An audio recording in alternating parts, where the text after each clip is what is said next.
Eu que agradeço, viu, Miki? Obrigada pela oportunidade de estar aqui com vocês. Eu, né, como ele já me apresentou, Miki, eu sou fonoaudióloga, né, e professora do curso de graduação em fonoaudiologia da UFSC. E é sempre bom poder falar um pouquinho sobre fonoaudiologia, especialmente audiologia, né, para trabalhadores do SUS, né?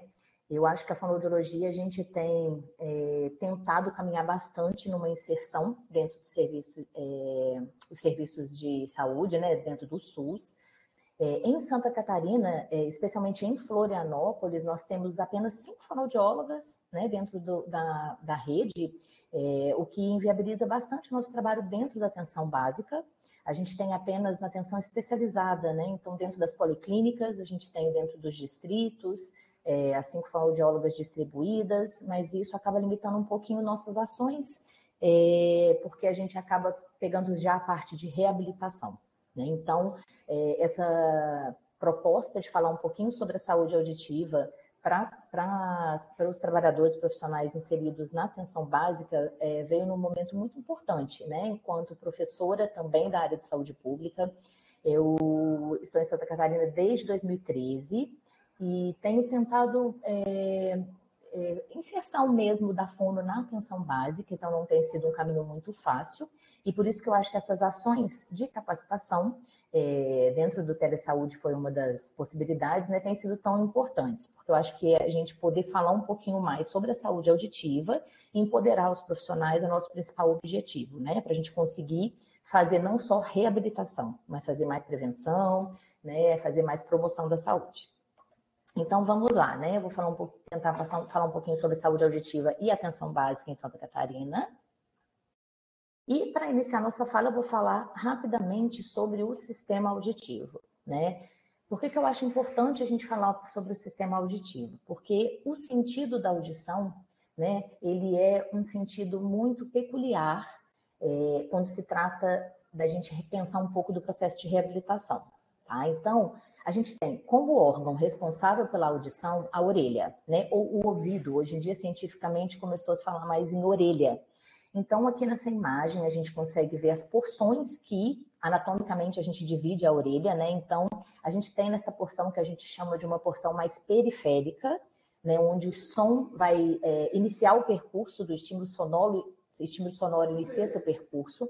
Então, a gente tem uma parte que é considerada como orelha externa, onde a gente tem o pavilhão auricular e o meato acústico externo, que é o conduto auditivo, né? Eles são responsáveis pela captação da onda sonora e pelo direcionamento dessa onda para as porções mais internas do ouvido ou da orelha, né?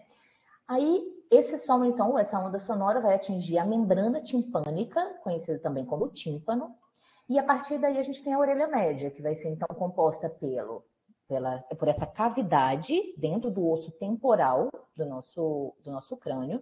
E aí a gente tem, então, a membrana timpânica e os ossículos, né? Que a gente tem o martelo, a bigorna e o estribo. Eles são uma cadeia ossicular que funciona mais ou menos como um movimento ali de alavanca dessa vibração sonora, para conduzir, então, o som para a parte mais interna da orelha.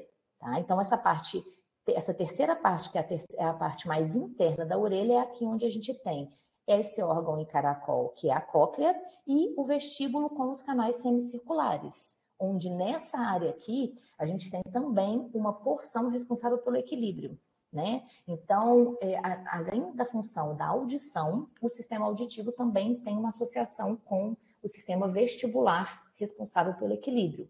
Porque dentro dessa estrutura aqui, que é o vestíbulo dos canais semicirculares, a gente tem líquido e as alterações na composição ali dessas células, desses líquidos, podem gerar uma sensação, às vezes, de tontura, questões relacionadas à labirintite, né? Então, a gente tem tanto a audição quanto o equilíbrio quando a gente pensa no sistema auditivo, né?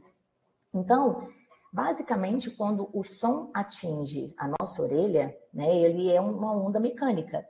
Ele passa por processos, ele é transformado até chegar num impulso elétrico na cóclea, ele é transformado, então, quando ele chega nessa porção, ele já é transformado em um impulso elétrico, e aqui a gente tem um nervo que é responsável pela audição, o nervo auditivo, que é o 8º par de nervo craniano, que é o nervo vestíbulo coclear, tá? Ele tem uma porção que vem do vestíbulo, por isso esse nome, e uma porção da cóclea.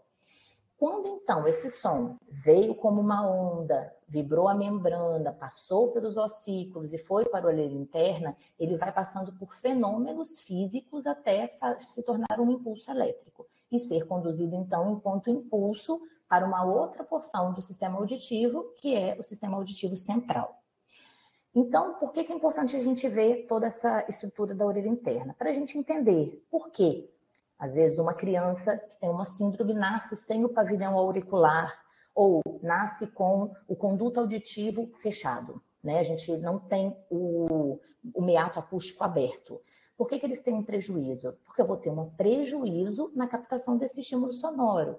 Então, quando a gente ouve o fenômeno da audição, ele acontece tanto pela captação dessa onda sonora numa via aérea, né, que é a condução desse ar, quanto por um estímulo ósseo, que a gente chama, que vem por meio de vibração.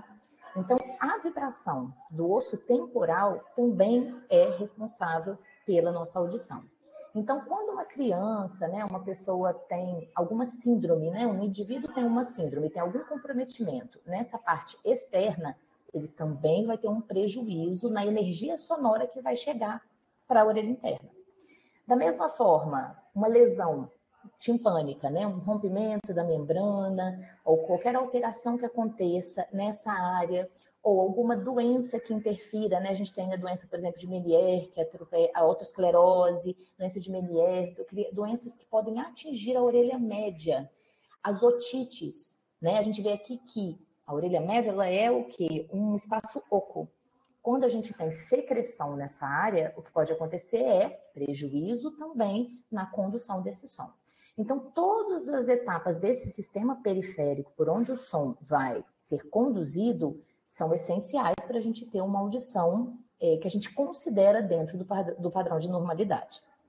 Aqui, só para ilustrar, a gente tem a tuba auditiva, que é a comunicação que a gente tem da orelha média com o nariz, né? Por isso que algumas vezes infecções aéreas, uma sinusite, pode levar também a uma otite, porque a secreção dos seios nasais podem também passar pela tuba e acabar atingindo a orelha média. E também por isso que algumas vezes, né, às vezes uma mudança de altitude, né, às vezes o avião, né, uma decolagem ou um pouso, podem alterar também a pressão que a gente tem na orelha, por causa dessa comunicação. Então, às vezes, quando a gente faz o bocejo, né, essa abertura, ela faz o quê? Faz uma equalização da pressão interna na orelha média com a externa na orelha, pela tuba, os seios paranasais, né? Então, a gente tem uma equalização dessa pressão, tá? Depois que se passa por esse sistema auditivo periférico, a gente vem, então, pelo sistema auditivo central. Então, no sistema auditivo central, a gente tem toda essa porção que a gente viu agora, né? Até chegar aqui no nervo auditivo dos dois lados. Por isso que a gente tem, que é muito importante, a gente tem um fenômeno auditivo que é a audição binaural. Ou seja, eu ouço dos dois lados.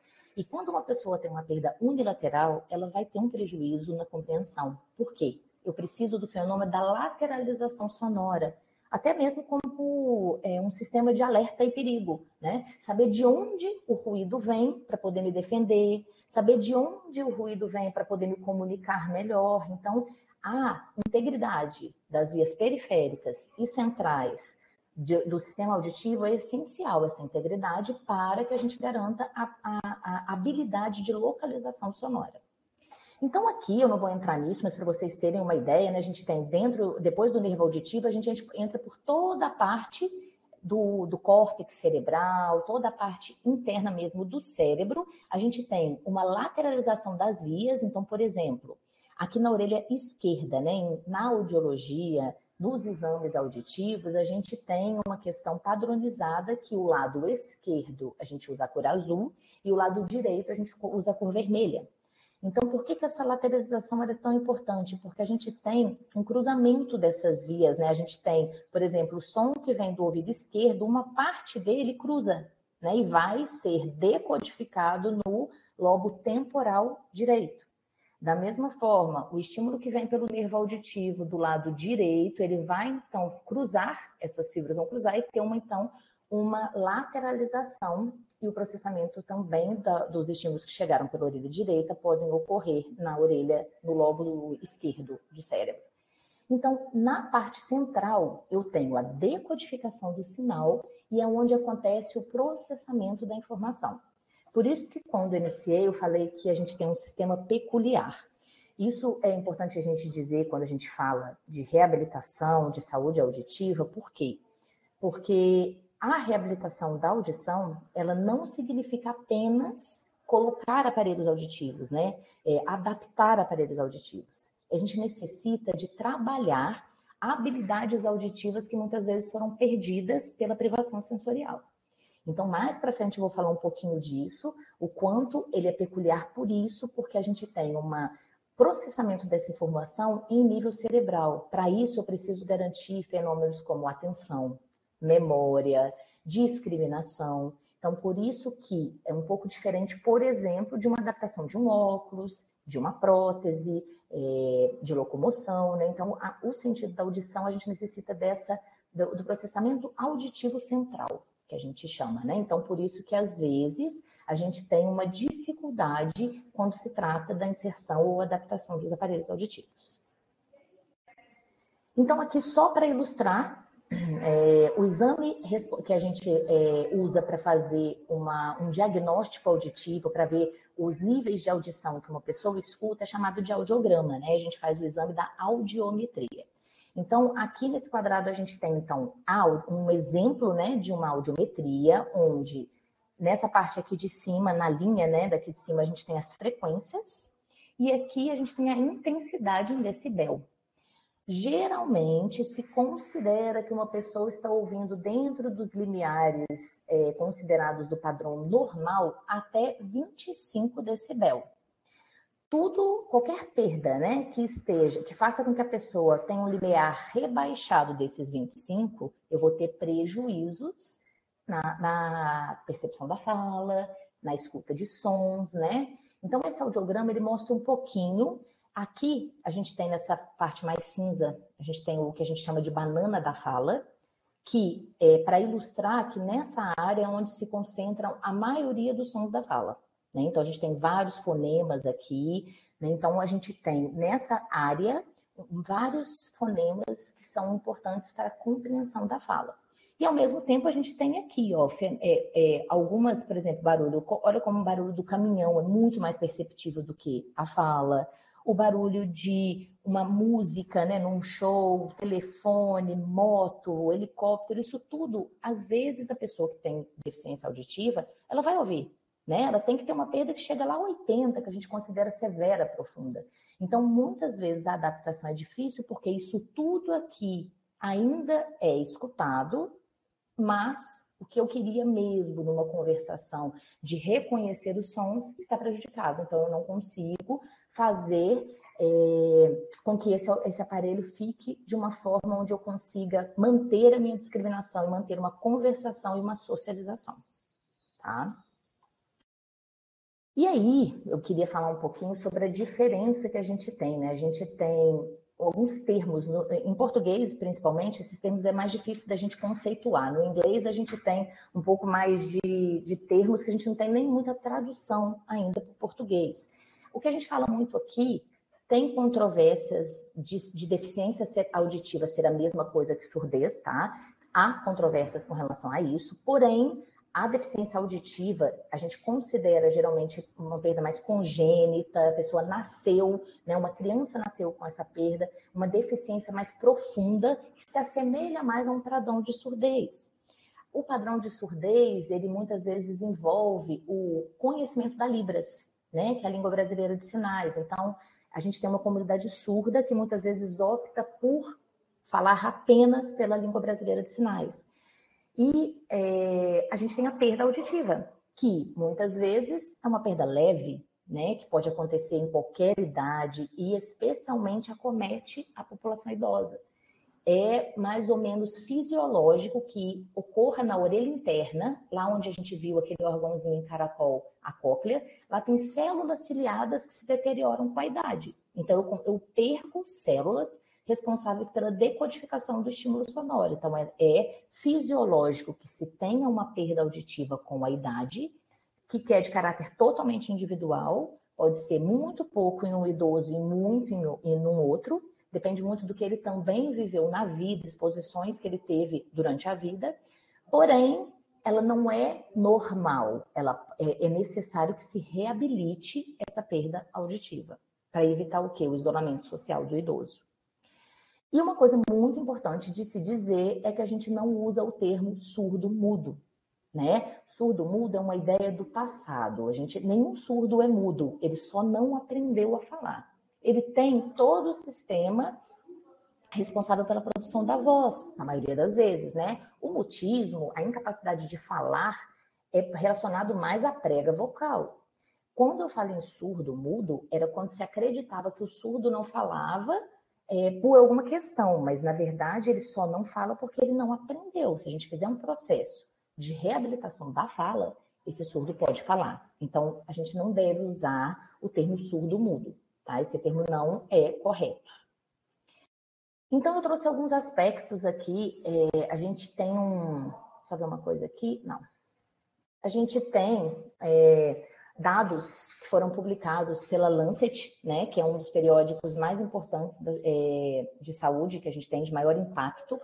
Ele fez um estudo baseado num estudo bem grande, que é o Global Burden of Disease, que é um estudo da carga global de doenças no mundo. Tem se estudado várias doenças, então eles têm tentado entender a carga dessas doenças no mundo. E quando se trata da perda auditiva, o que é necessário a gente enfatizar? Que nesse gráfico aqui, por exemplo, a gente tem nesse eixo X a idade, que vai desde um neonatal, um recém-nascido, até um idoso de 95 anos. O que a gente percebe? Que a gente tem a maior prevalência de perda auditiva começa por volta dos 50 anos. Tá? Então, a gente tem uma perda que é maior e, geralmente, a gente tem, varia um pouquinho, mas a gente tem, a maioria deles tem uma perda moderada ou moderadamente severa, né? Que é o roxinho e o azul aqui. E isso é importante a gente destacar porque uma perda moderada ou moderadamente severa, ela realmente não caracteriza essa pessoa como surdo, né? Então, muitas vezes, vocês já devem ter ouvido algum idoso dizer, eu não sou surdo. Realmente, eles, na maioria das vezes, eles não são surdos e eles têm a fala de eu escuto, mas não entendo, que é a pura verdade, porque, lembrando lá do audiograma dos sons familiares, a gente tem uma queda, principalmente nas frequências agudas, que são responsáveis pela discriminação dos sons. Então, só voltando ali um pouquinho, quando um idoso, os sons aqui, a gente tem as frequências mais graves, e as frequências mais agudas aqui, principalmente 2, 3 e 4. Se a gente perceber aqui, a gente tem os sons G, K, D, T. Quando eu tenho uma perda auditiva onde eu escuto menos, isso tudo aqui está fora do meu escopo, porque meu gráfico passa aqui, por exemplo, eu não estou recebendo esses estímulos. Por isso que eles se confundem tanto na hora de reconhecer, né? Faca, vaca, né? E aí os sons, eles começam a não querer mais conversar porque eles não entendem e as pessoas começam a se irritar porque tem que repetir várias vezes. Então eles realmente não são surdos, mas eles têm uma dificuldade na compreensão porque eles não estão conseguindo mais ouvir e nem discriminar os principais sons da fala. E aqui, só para ilustrar que, na verdade, quando a gente pensa na prevalência, a perda auditiva ali profunda ou completa, né, que são essas três aqui, severa, profunda e completa, que seria a partir dos 70, 80 decibel, ela realmente não tem uma prevalência grande. Quem tem a maior prevalência é a moderada, né, e a moderadamente severa. Porém, quando a gente pensa no que analisou o Global Burden of Diseases, que foram os anos de vida perdidos por incapacidade, a gente percebe que, olha como a gente tem um aumento na severa, profunda e completa desse impacto dentro dos anos de vida perdidos por incapacidade. Né? Quase se iguala, ele é até menos, né? Que a proporção da perda auditiva moderada na prevalência dessa perda auditiva. Ou seja, é importante que a gente entenda que, por mais que essa prevalência seja pequena, a gente fala muito do disability, né? A incapacidade dele se envolver enquanto profissionalmente, socialmente, a escolaridade estão realmente comprometidos. Então, eu tenho anos perdidos por incapacidade. E por que falar em saúde auditiva, né? Por que usar o termo saúde auditiva? Porque a gente não quer mais tratar perda auditiva. Lembrando que o tratamento da perda auditiva é a reabilitação por aparelhos auditivos ou dispositivos eletrônicos em geral, pode ser também um implante coclear. Então, eu não quero mais pensar só na reabilitação, né? Eu quero pensar na prevenção. Então, quando a gente tem uma política voltada para a saúde auditiva, a gente pensa que eu quero priorizar a triagem auditiva neonatal, eu quero priorizar equipamentos de proteção individual para proteger o meu trabalhador da exposição ao ruído, eu quero pensar na triagem auditiva escolar para conseguir um diagnóstico precoce da perda auditiva. Eu quero fazer campanhas de divulgação, por exemplo, do uso do cotonete, porque a gente viu lá em figura, a gente tem um conduto que ele é um pouco tortuoso, sinuoso, porém o cotonete pode atingir a membrana timpânica e às vezes eu tenho uma perfuração que vai impactar na condução aérea e fazer com que o meu som chegue com prejuízo. E, hoje em dia, mais ainda o uso de estereopessoais, né? Os usos dos fones de ouvido que geram uma intensidade de som dentro da orelha muito grande, principalmente os fones de inserção, né? E aí trazer rapidinho uns dados, só para vocês terem uma ideia com relação a um dado, a gente teve um relatório mundial da audição que foi publicado em 2021, onde ele destaca como principais questões que a gente deve olhar para a audição, o fato dela ser uma incapacidade quase invisível, porque o idoso é normal ser surdo, né? A criança, até que eu descubra a deficiência dela, ela já perdeu estímulos, às vezes há 2, 3 anos, e aí ela acaba se isolando dentro de uma comunidade surda, não por uma opção, que também pode ser uma opção, mas às vezes por falta de recursos. A perda auditiva não tratada, não reabilitada, ela é a terceira maior causa de anos de vida vividos com incapacidade globalmente. E com relação aos gastos, né? Nesse estudo foi estimado, nesse relatório mundial da audição, que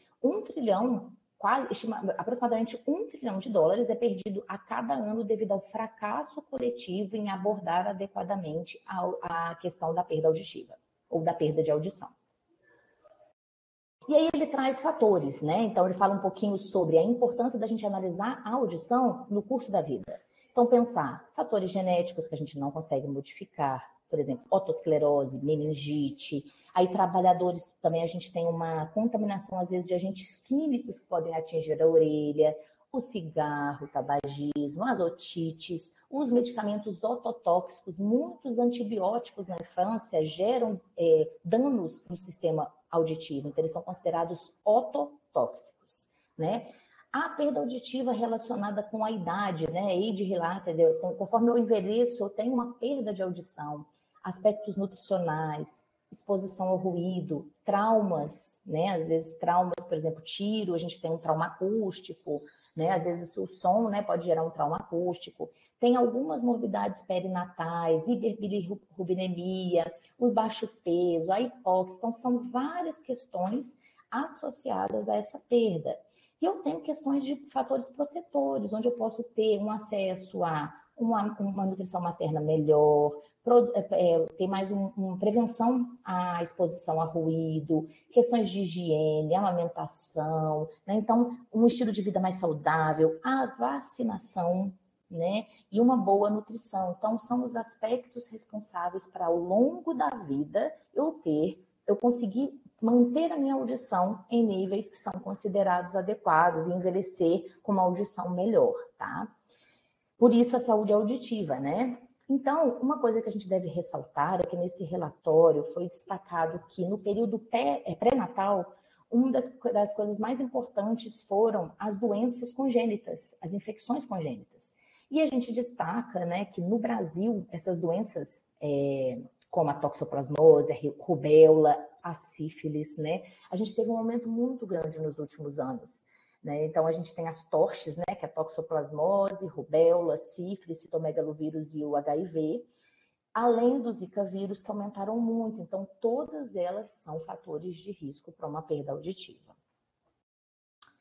Além disso, alguns fatores que a gente já falou ali, né, do período perinatal, como baixo peso, hiperbilirubinemia, algumas coisas relacionadas à adolescência, né? Então, as otites, né? Muitas vezes a gente tem otites de repetição, que podem estar relacionadas com uma perda auditiva mais tarde, a meningite. E na idade adulta, a presença de doenças crônicas, otosclerose, o cigarro, né, o tabagismo, também tem uma relação com a perda auditiva e a perda auditiva relacionada ao envelhecimento. Então, um dos aspectos que vale destacar é que a gente tem a classificação funcional de incapacidade, né, que é a CIF, que é a gente, ao invés de usar a CIF, a CID, que é a Classificação Internacional de Doenças, tem sido recomendado pela Organização Mundial de Saúde uma classificação funcional, ou seja, mesmo que eu tenha o diagnóstico similar de perda auditiva em dois idosos, esse impacto pode ser diferente. Então, por exemplo, eu posso ter um tipo de perda auditiva que a gente classifica como perda auditiva sensório-neural, que atinge mais a orelha interna, de grau severo, em um idoso que fica só em casa. Esse idoso, ele pode não ter nenhuma queixa, porque ele só gosta de ficar em casa. Às vezes, quem reclama mais é a família, que fala que ele está isolado, que ele não participa das reuniões, que ele ouve a televisão muito alta. Então, esse idoso, ele não tem um impacto, uma limitação nas suas atividades, uma restrição na sua participação. Um outro idoso com o mesmo tipo de perda neurosensorial severa, ele pode gostar de frequentar os centros de convivência, os bailes, jogar dominó, e ele sim vai ter queixas relacionadas a uma limitação de atividades e a uma restrição. Então, a minha incapacidade vai ser muito mais bem conhecida e entendida quando eu entendo a função, o que eu perco, né? Que limitação essa perda está me trazendo, né? Então, mais do que diagnóstico eu tenho. Então, esse documento ele estabeleceu, então, dentro do hearing, algumas questões, priorizar o screening, que seria a triagem auditiva neonatal, prevenção de doenças, o acesso às tecnologias que a gente tem no Brasil, porque a gente tem a política, serviços de reabilitação também, que a gente tem das políticas, melhorar a comunicação, reduzir ruído e engajar mais a comunidade, melhorar esse engajamento da comunidade, que é o que a gente está tentando fazer aqui, né? Tanto como vocês são os profissionais que têm mais contato com a comunidade. Então, ele propõe ações, né? Que nenhuma experiência seja individual, mas que a gente consiga que essa perda auditiva gere estratégias para a gente alcançar um pleno potencial por meio de quê? Da reabilitação, da educação e do fortalecimento da comunidade. E para a reabilitação, né? Eu acho que faltam 5 minutinhos, eu dar uma aceleradinha, mas a gente já está quase acabando, né? A reabilitação, ela envolve o quê? Um diagnóstico precoce e um processo que a gente chama de seleção e adaptação dos dispositivos eletrônicos, que pode ser o aparelho auditivo ou o implante coclear. E, além disso, a gente tem o treinamento auditivo, tá? Que ajuda na adaptação. Então, aqui, alguns aparelhos, né? A gente tem vários modelos, os aparelhos que ficam atrás da orelha, os que ficam dentro da orelha, né? Então, a gente tem vários tipos de amplificação. A gente tem os implantes cocleares, que é um implante que eu coloco um chip lá na cóclea para auxiliar. Esse, especialmente, é preconizado para as crianças, né? Para ajudar na aquisição de linguagem. E eles acontecem muito quando a gente não tem uma resposta com os aparelhos auditivos, quando a perda é mais profunda. E aí o Vitor vai entrar mais nisso, mas eu vou falar um pouquinho sobre as políticas. O que a gente tem de política que está relacionada à saúde auditiva? A gente tem, em 2004, surgiu a Política Nacional de Atenção à Saúde Auditiva, onde se iniciou, então, a concessão de aparelhos auditivos pelo SUS, tá? E onde começou a se inserir o fonoaudiólogo dentro das empresas de aparelho auditivo. Isso foi muito importante porque antigamente os técnicos acabavam trabalhando muito com os aparelhos auditivos e não trabalhavam com a reabilitação.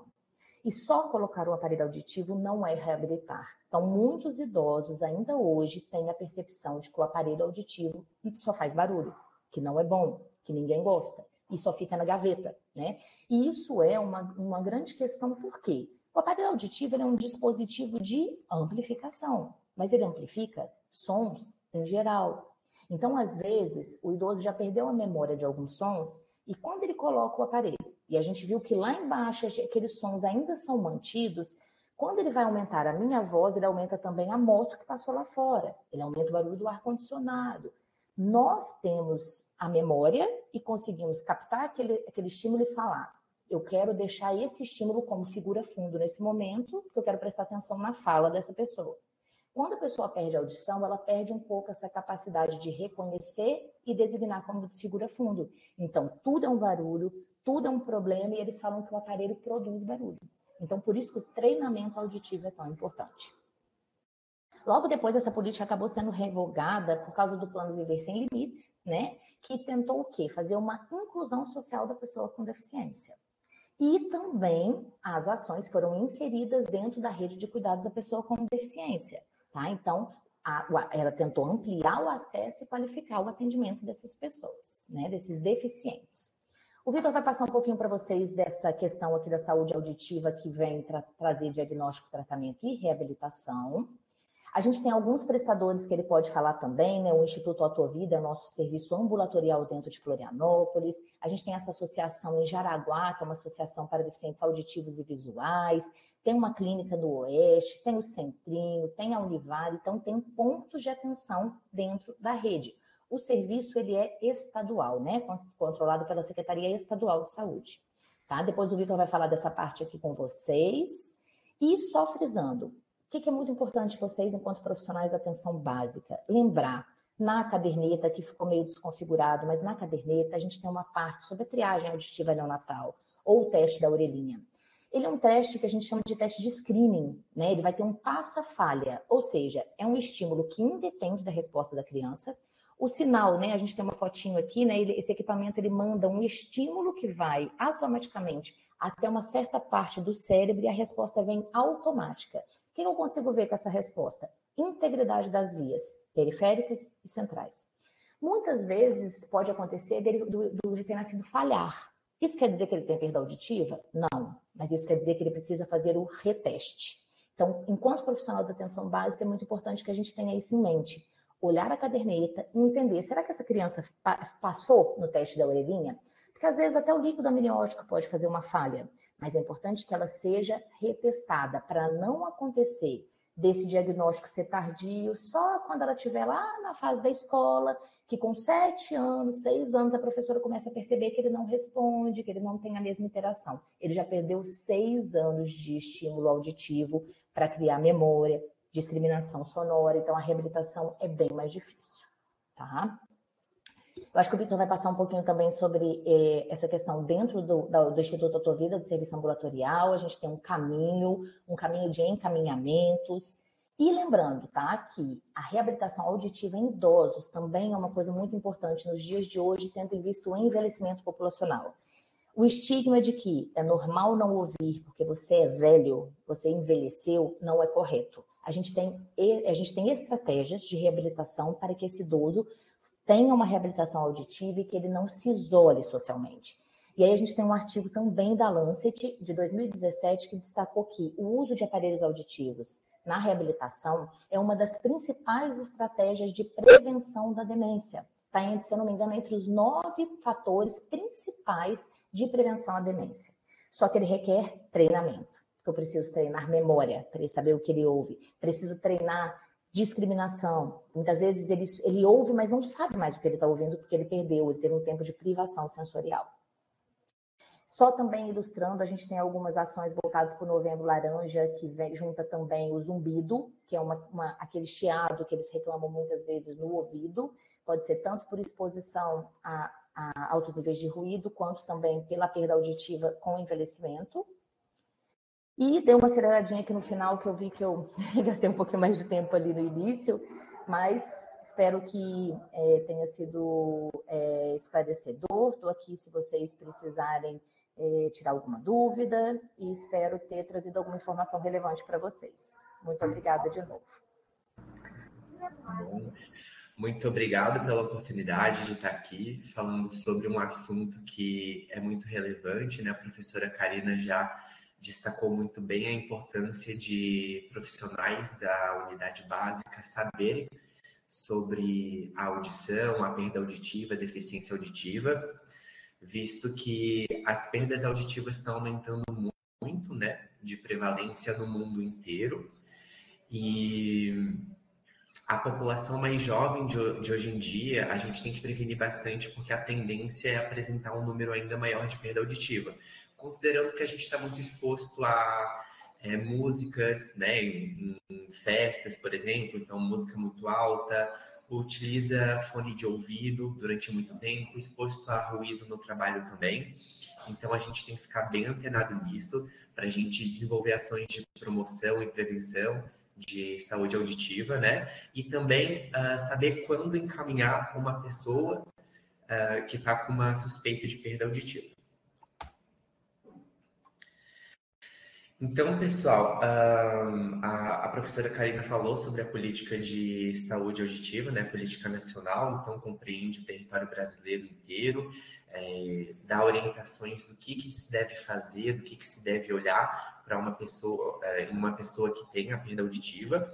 E aí a gente tem também as diretrizes de saúde auditiva do estado de Santa Catarina, que vai direcionar, então, como que vai acontecer o fluxo dos serviços, como que as pessoas vão ser atendidas, por onde que elas vão entrar, né? Qual é a porta de entrada, de que maneira elas vão ser avaliadas, diagnosticadas e reabilitadas, tá? Então, cada estado é um processo diferente. Aqui em Santa Catarina, então, os serviços de saúde auditiva, eles atendem todos os residentes de Santa Catarina, todos os municípios, de todas as faixas etárias também, né? Então, desde os neonatos até os idosos, e compreende, então, as pessoas com suspeita auditiva ou as pessoas que já tiveram a perda auditiva comprovada, tá? Então, antes de entrar num serviço de saúde auditiva, pode ser que em algum momento essa pessoa tenha feito uma avaliação auditiva, teve o diagnóstico, né, de perda auditiva e posteriormente ela é encaminhada para o serviço de saúde auditiva, seja ambulatorial ou hospitalar. Mostrando novamente essa figura, né, a professora Karina já mostrou antes, mas só para destacar que aqui em Santa Catarina a gente tem esse serviço de saúde auditiva, tem o Instituto Autovida em Florianópolis, a Clínica Integrada do Oeste lá em Criciúma, o Centrinho de Joinville, a Univale em Itajaí, e a ADAV, ela era de Jaraguá do Sul, né? Porém agora ela não está mais funcionando, tá? E aí os pacientes que eram atendidos na ADAV, eles foram encaminhados para outros serviços ambulatoriais de saúde auditiva. Aqui no Autovida a gente atende bastante paciente de Jaraguá do Sul, que anteriormente era da ADAV, tá? Então, esses serviços, eles são distribuídos por regiões, tá? Então, o pessoal de Jaraguá do Sul vem aqui para o Instituto Autovida, a gente tem pessoal de Tijucas também que vem aqui para a Autovida. Então, dependendo do município onde a pessoa reside, ela é encaminhada para um desses serviços ambulatoriais de saúde auditiva. Então, esses serviços, eles têm como objetivo diagnosticar a perda auditiva, realizar o tratamento e reabilitação auditiva, tá? Então, tratamento e reabilitação que compreende a utilização de aparelhos de amplificação sonora, né, os AASes, o implante coclear, quando necessário, também a prótese ancorada no osso, que é um outro método de reabilitação, que pode ser utilizado também dependendo do caso, tá? Então, começando sobre falando sobre a triagem auditiva neonatal, lá de bebezinho, né? Assim que a criança nasce, um dia após, ela já pode realizar a triagem auditiva, tá bem? A gente espera um dia para sair o vernix, né? Se tiver algum líquido amniótico também, espera sair da orelha para a gente ter uma maior certeza de que essa criança tem a possibilidade de passar na triagem auditiva. Então, eu já falei das diretrizes do Ministério da Saúde, elas garantem essa triagem auditiva neonatal em hospitais e maternidades, tá? Tem a Rede Cegonha também, que garante essa triagem auditiva. A Rede Cegonha que tem como objetivo garantir uma atenção integral e humanizada tanto para a mãe quanto para o bebê em todas as etapas, né? Desde da gestação ali, desde o pré-natal até o desenvolvimento da criança, tá? E tem como objetivo a identificação precoce da deficiência auditiva. Então, a criança, né, o neonato que não passou na triagem auditiva não significa que ela tenha perda auditiva. Significa que ela precisa de uma atenção a mais, fazer um acompanhamento e, assim que possível, fazer uma avaliação auditiva para comprovar realmente se ela tem uma perda auditiva ou não. Então, principalmente nas maternidades, a gente tem triagem auditiva neonatal, em hospitais também, né? Só que em nem todos esses locais a gente possui a triagem auditiva neonatal. Em algumas situações é possível fazer a triagem a domicílio, mas a gente sabe que tem cidades que não têm recursos, tá? Tem cidades que não têm fonoaudiólogos, ou se tem fonoaudiólogo é só um. Esse fonoaudiólogo que está na cidade às vezes não tem um equipamento para fazer a triagem auditiva. Então é uma coisa bem complexa, porque às vezes as mães têm que levar as crianças para uma outra cidade, e se a gente não garantir que as mães e os pais entendam da importância de realizar a triagem auditiva neonatal, pode ser que eles não levem a criança para uma outra cidade para ser realizado, né?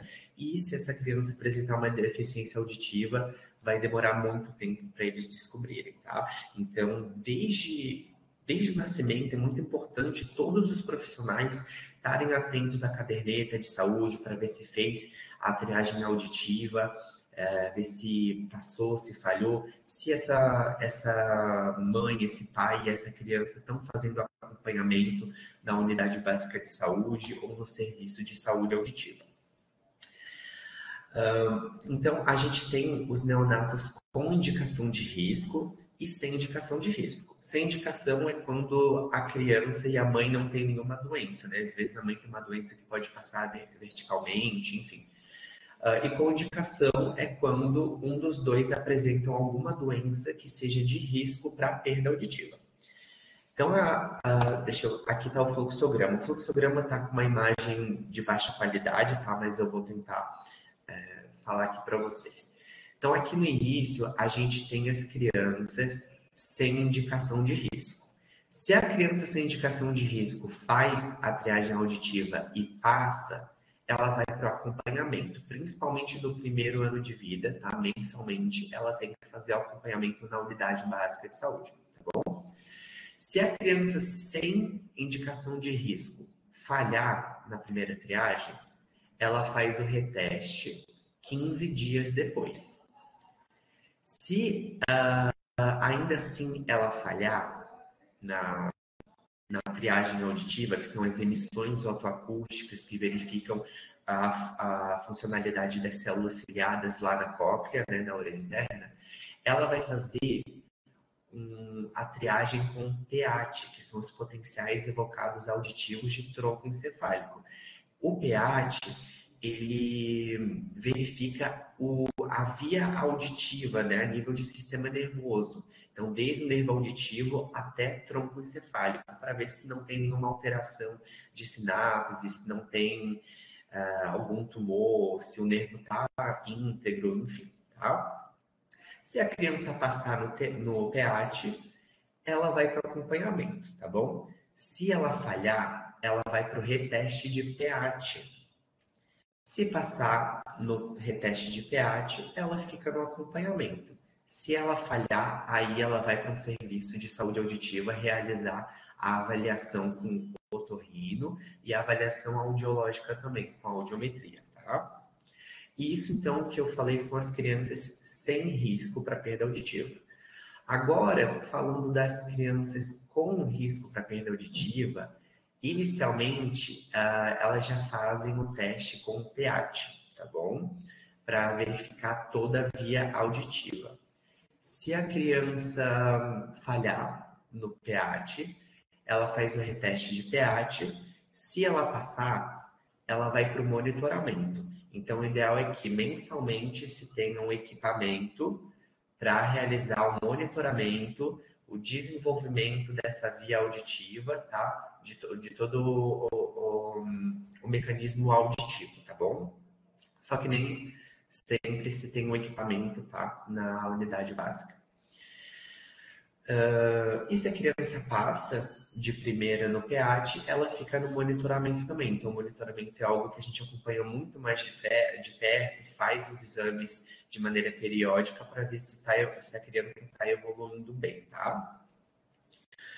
Chegando ali para fazer o diagnóstico com otorrino e avaliação audiológica, se for confirmada a perda auditiva de qualquer tipo, sensório-neural, alguma malformação ou uma perda condutiva, a gente já começa a reabilitação, tá? Com o uso de aparelho auditivo, implante coclear ou prótese ancorada no osso, e também a terapia fonoaudiológica para trabalhar com todos os sons.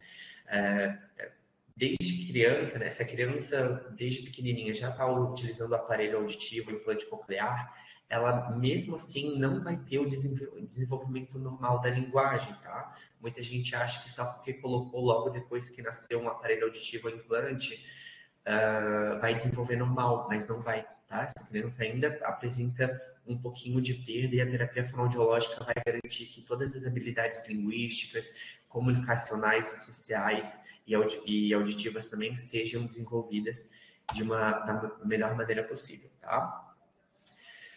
Então, aqui a perda auditiva, quando confirmada através de audiometria, seja de crianças, de adultos ou de idosos, é gerado um encaminhamento para o SAS, o Serviço Ambulatorial de Saúde Auditiva, e esse encaminhamento ele pode ser feito tanto pelo médico quanto pelo fonoaudiólogo. Aqui é a carinha do encaminhamento, né? Onde tem as informações a serem completadas. Esse encaminhamento ele é padronizado aqui para o estado de Santa Catarina. Então, nessa primeira parte, a gente tem que assinalar qual orelha que tem a perda auditiva, né? Se é a orelha esquerda, direita ou ambas, tá? Na segunda parte, a gente tem que formar os valores do exame de audiometria, nas frequências de 500 Hz, 1000 Hz e 2000 Hz, que são as frequências principais que a gente precisa ter adequadas, né, dentro da intensidade adequada, para que a gente consiga compreender melhor as falas. Porque, não sei, vocês devem lembrar da banana da fala que a professora Karina falou, a maioria dos fonemas estão concentrados entre essas frequências, tá? Por isso que é muito importante colocar os limiares auditivos ali. Na terceira parte, tem que descrever o laudo da audiometria, né? Se é uma perda auditiva sensório-neural, se é uma perda auditiva condutiva. A perda auditiva condutiva pode ser porque tem algo lá dentro da orelha média que esteja atrapalhando na audição, pode ser um líquido, né, dentro da orelha, tá? Como uma otite média, por exemplo, que esteja atrapalhando.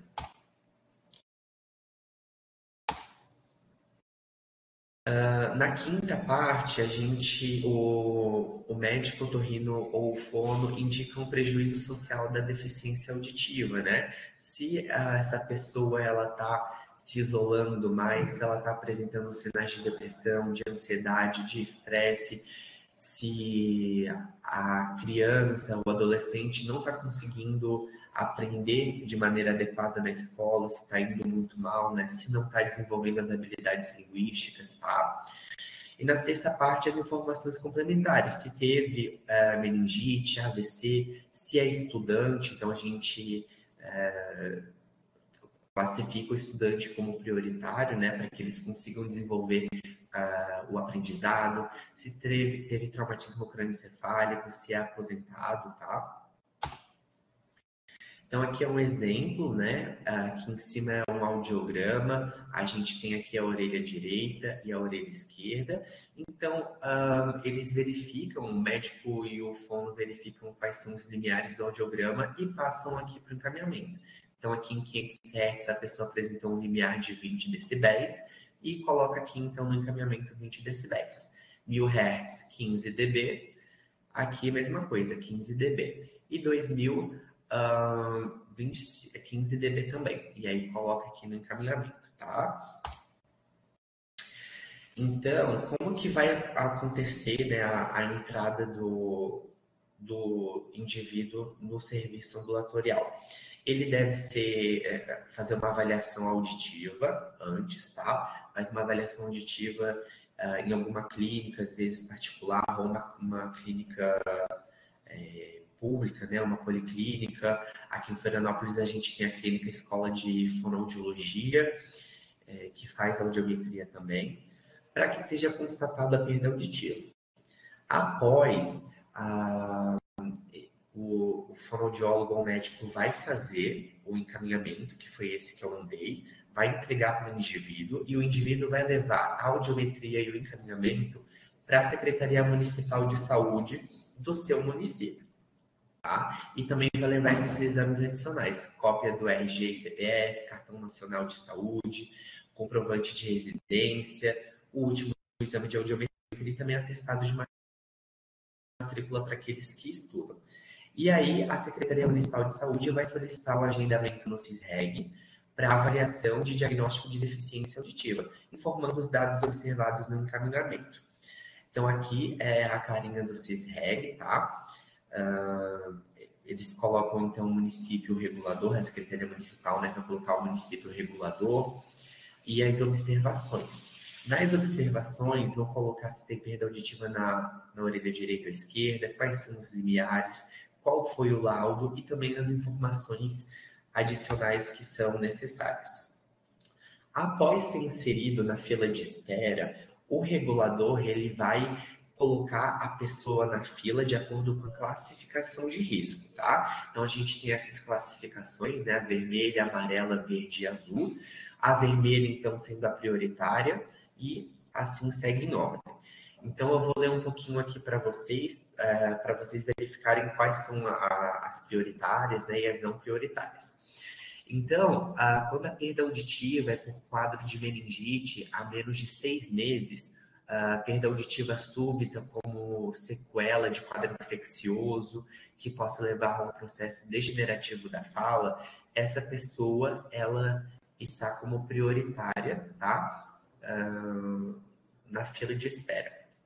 Também estão como prioritários os estudantes com comprovante de matrícula que apresentem na melhor orelha uma média dos limiares tonais nas frequências de 500, 1000, 2000, superior a 40 decibéis. Então, essa média que a gente faz, a gente pega os limiares de 4 frequências, 500 Hz, 1000 Hz, 2000 Hz e 4000 Hz.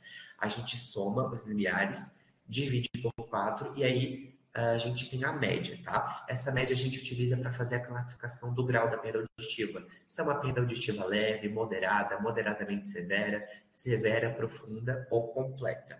Então, se o estudante tiver uma média superior a 40 decibéis, ele está como prioritário, tá? E a classificação dele é vermelha.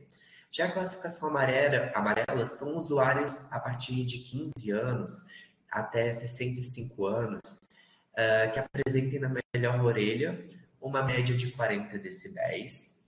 Usuários acima de 65 anos de idade que apresentem na melhor orelha uma média de 40 decibéis, com comprovante de trabalho, tá? Então, se essa pessoa trabalha, ela é colocada como primeiro também na lista de espera, tá? Porque a perda auditiva, ela pode dificultar o trabalho da pessoa, né? Com certeza, ou então dificultar até o conseguir um trabalho, tá? Então, quanto antes a gente reabilitar essa pessoa, melhor.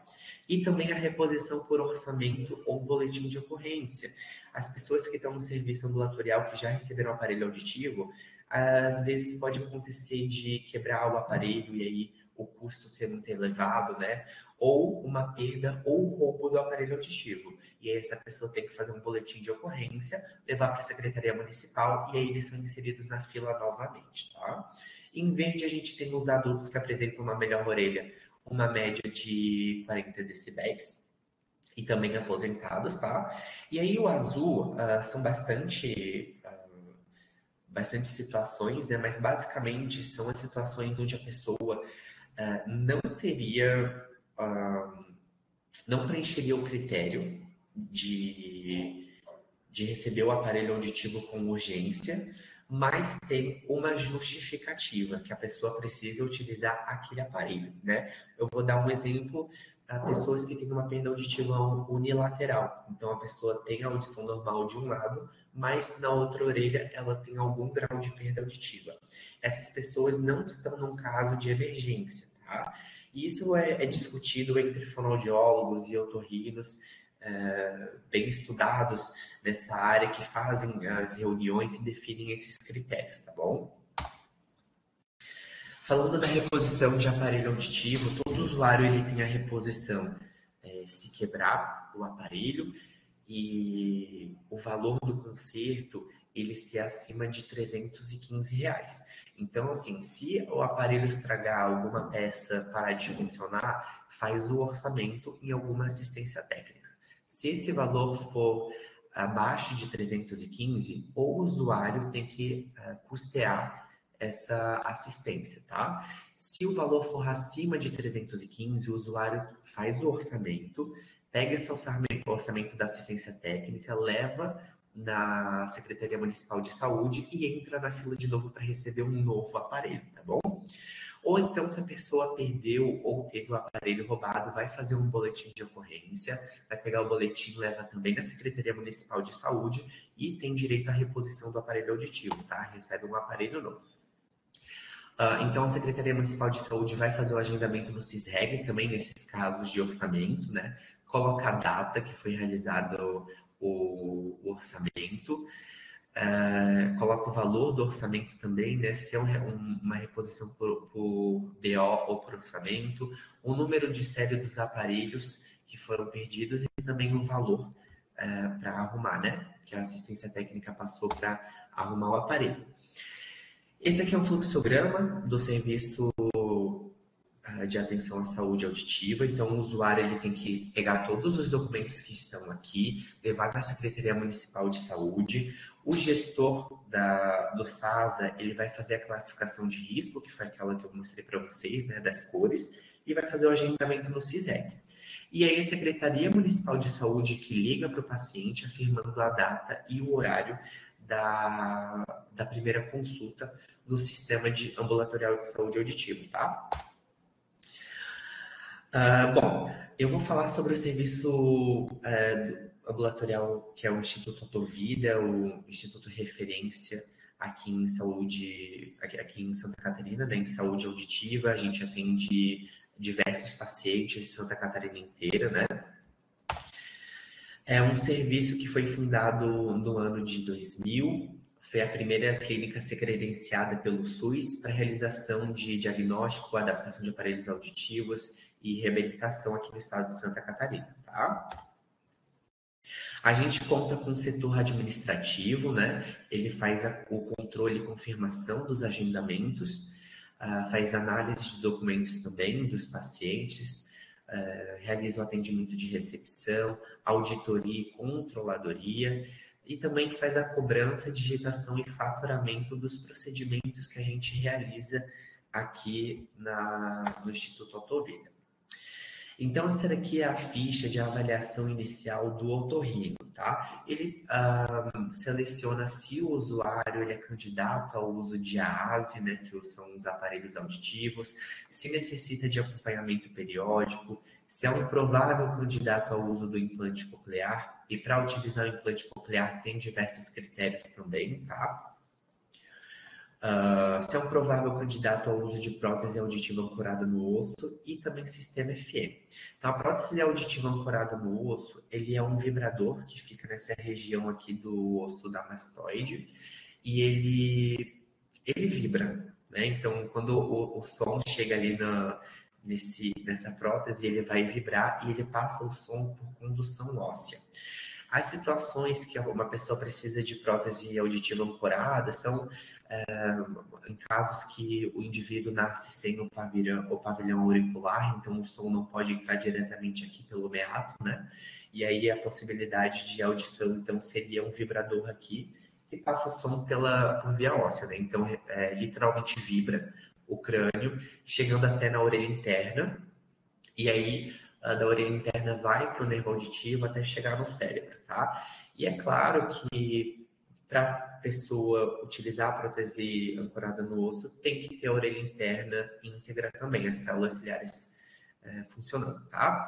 O implante coclear seria para as pessoas que não têm um bom funcionamento da orelha interna, não tem as células ciliares por algum motivo, então tem zero amplificação. Aí é feita uma cirurgia e colocado um fiozinho lá na orelha interna, tá? Para fazer estimulação do nervo auditivo. E o sistema FM, que é o sistema de frequência modulada, ele é disponibilizado para pessoas que estão na escola, que estão estudando, escola, universidade, né?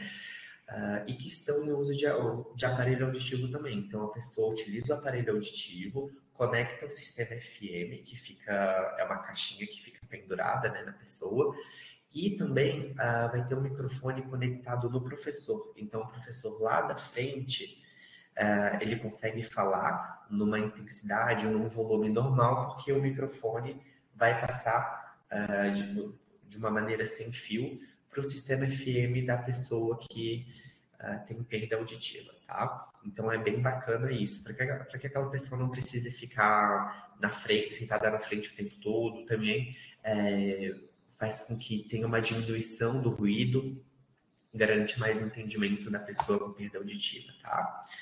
A gente tem também a avaliação inicial da psicologia, né? Que pergunta o histórico de perda auditiva na família, como que é o convívio social e familiar dessa pessoa, quais são os prejuízos sociais, a expectativa em relação à reabilitação auditiva com o aparelho auditivo, com o implante coclear. Muitas pessoas chegam com expectativas altíssimas ou sem expectativa nenhuma. Então, é muito importante a gente garantir que eles tenham as expectativas bem alinhadas para que eles não se decepcionem com o aparelho auditivo e deixem de usar. Tem muitos usuários que acham que receber o aparelho auditivo é como receber uma orelha nova, né? Que vai ouvir com a mesma qualidade que ouvia antes. Mas não é bem assim, né? Um dispositivo eletrônico, às vezes, tem uma qualidade... quando vai ouvir alguns sons, eles são uma qualidade mais mecânica, digamos assim, né? Então, a gente tem que garantir que eles estejam com as expectativas bem alinhadas, tá? E se precisar, é feito um encaminhamento. A gente tem também a avaliação inicial do serviço social, que vai realizar uma intervenção, uma escuta, um acolhimento desse usuário, faz a articulação do serviço ambulatorial com os diversos serviços que a gente tem aqui em Santa Catarina, né, como o CRAS, a UBS, a APAI, centros comunitários, né, e também está aqui para garantir os direitos e qualidade de vida dos usuários de aparelhos auditivos. A gente tem 3 classes, tá? 3 classes onde as pessoas, após ser feita a avaliação auditiva, a audiometria, elas se encaixam, tá? Então, a classe 1 seriam os adultos com média superior a 40 decibéis e as crianças com média superior a 30 decibéis, tá? Então, essa classe ajuda também a definir a classificação de risco, né? Na classe 2, a gente tem as crianças com perdas. A classe 1 também são as pessoas que prioritariamente devem receber o aparelho auditivo, tá? Quanto mais rápido ela receber, melhor. A classe 2 são crianças com perdas mínimas, entre 20 e 30 decibéis, perdas unilaterais, perdas que são flutuantes, então em algum momento a pessoa tem a perda auditiva e depois ela não tem mais, mas depois essa perda auditiva pode voltar. Isso é muito comum nas perdas por otite média, né? Então a criança, principalmente em fase de aleitamento, que ela está mamando ainda, como ela fica muito deitadinha, às vezes um pouquinho do leite pode escorrer para a orelha média e causar uma infecção ali, ou quando ela fica gripada também, um pouco da secreção pode ir para a orelha média, tá? E causar uma perda auditiva. E também a perda auditiva é limitada a frequências agudas, então de 3.000, da frequência de 3.000 aqui para cima, tá? São os casos assim que precisam de aparelho auditivo, mas precisam de uma justificativa maior para que eles sejam reabilitados com mais emergência. Então, justificar que a criança está tendo muito prejuízo na escola, que o idoso está com um sinal, com diversos sinais de depressão, de ansiedade, tá? E a classe 3 são as pessoas que não entram no critério para receber o aparelho auditivo. Seja por questões de intolerância à amplificação, então a pessoa usou o aparelho auditivo, mas não consegue de jeito nenhum se beneficiar porque ela é intolerante, tá, à amplificação que o aparelho propõe. Ou a anacosia, que é a ausência total de respostas auditivas. Então aqui é um exemplo de uma pessoa que tem uma anacosia, né? Essas setinhas para baixo significam que a pessoa não teve resposta dos limiares. Então, tanto os limiares de via aérea quanto de via óssea a gente avalia também, né? Coloca um vibrador aqui e para a gente fazer o diagnóstico diferencial se a pessoa tem uma alteração condutiva de orelha média ou de orelha interna, tá? Então, a anacosia é a ausência total de respostas, a pessoa não ouve nada. E a avaliação audiológica, que também acontece na avaliação inicial, né? Ocorre a audiometria condicionada lúdica para as crianças, tá?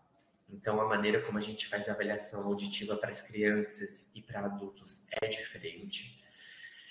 Essa audiometria a gente busca os limiares auditivos, qual é o mínimo de intensidade que essa pessoa ouve em determinada frequência, tá?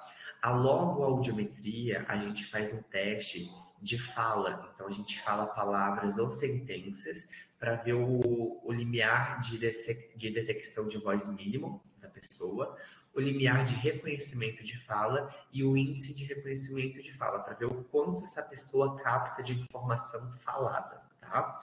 A imitanciometria, que a gente consegue ver a integridade da membrana timpânica, né, o tímpano, a integridade da orelha média e também os reflexos acústicos. Lá dentro da orelha, da orelha média, a gente tem um músculo que é de proteção. Então, por exemplo, se aqui baterem a porta muito forte, o meu músculo lá dentro da orelha ele vai puxar os ossículos para que menos som chegue até a orelha interna e proteja assim as células ciliadas. Porque se o tempo todo tiver um estímulo muito alto, chegando nas células ciliadas, elas começam a se degenerar. E aí não tem mais volta, tá? Uma vez que as células sumiram, elas não voltam mais.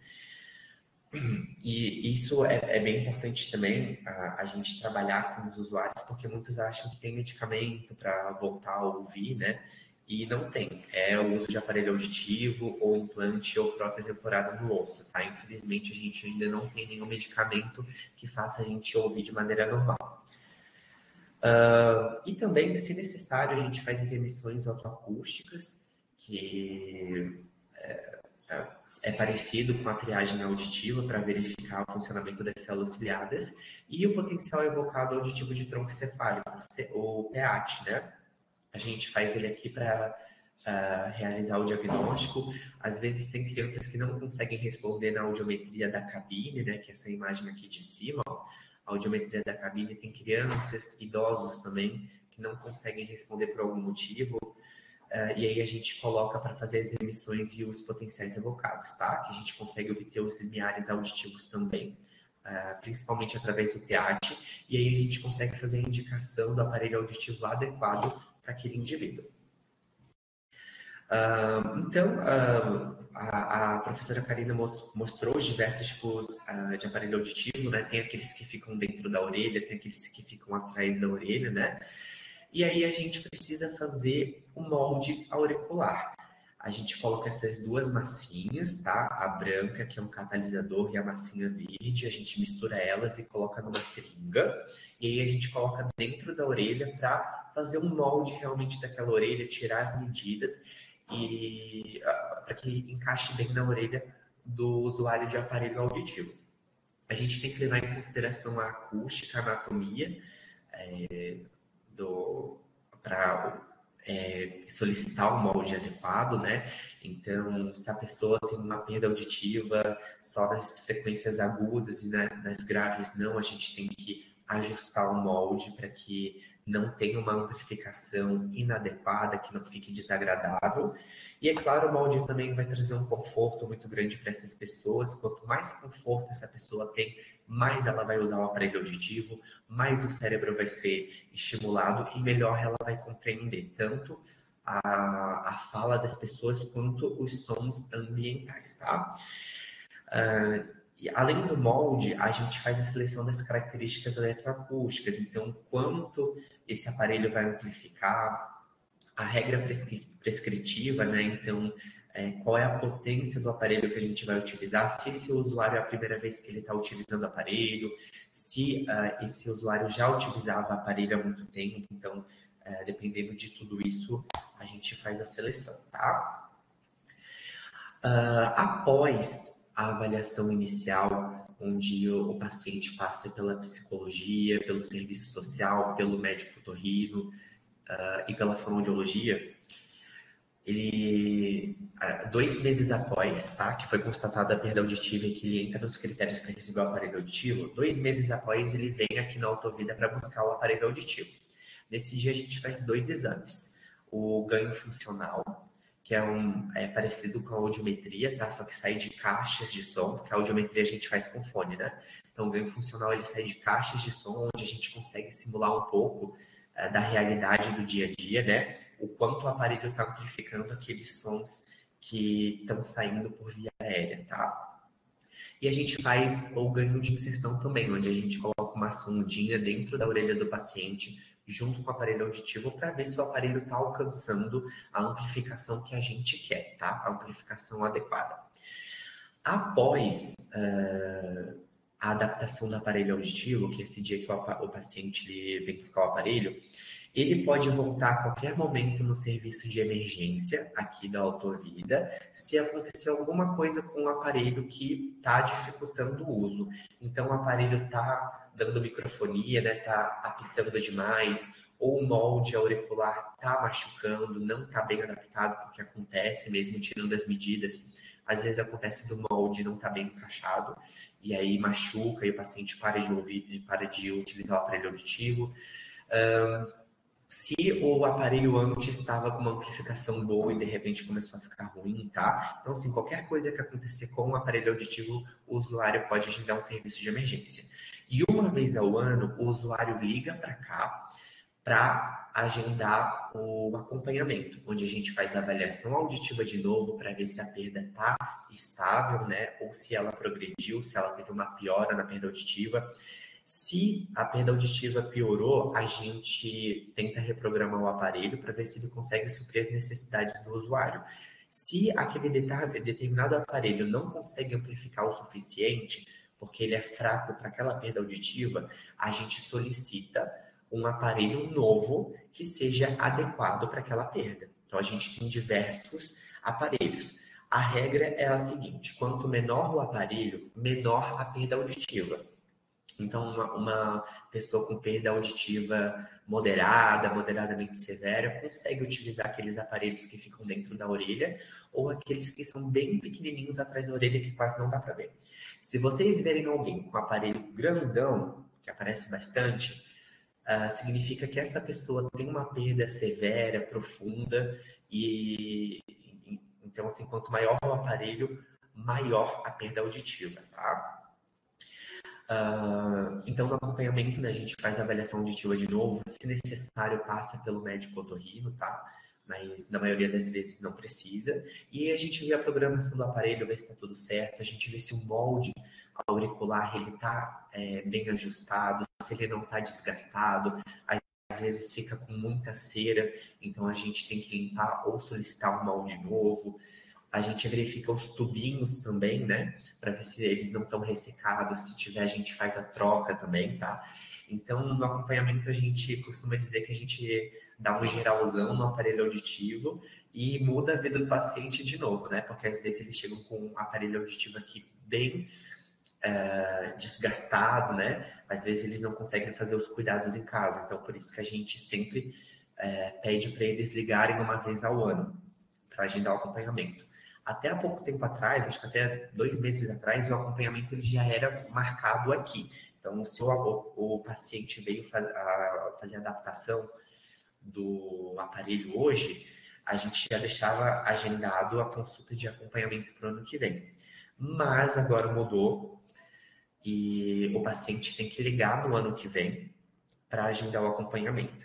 Isso é muito ruim porque muitos pacientes podem esquecer de agendar o acompanhamento. E aí a gente vai ter uma perda desses usuários retornando para o serviço, tá? Então, usuários de até 3 anos de idade, é bom eles realizarem 3 ou 4 vezes ao ano o acompanhamento e acima de 3 anos, pelo menos uma vez ao ano, tá? Sobre o sistema FM, que é aquele que eu falei que o aluno e a professora utilizam, os critérios, né, para ser concedido o sistema FM tem que ser usuário de AASE ou de implante coclear, tem que ter o domínio da linguagem oral ou em fase de desenvolvimento, estar matriculado no ensino fundamental ou médio, ter um índice de reconhecimento de fala melhor que 30%. Então, quando a gente faz esse exame, a gente vê o quanto de palavras esse paciente consegue repetir de maneira adequada, e a partir disso a gente dá uma porcentagem, tá, de acertos. E o LDV, que é o limiar de detecção de voz, igual ou inferior a 40 decibéis com a ASE ou com implante coclear. Inferior a 40 decibéis, porque daí vai significar que, mesmo com amplificação, ele está detectando a voz num volume adequado para ele conseguir utilizar o sistema FM, tá?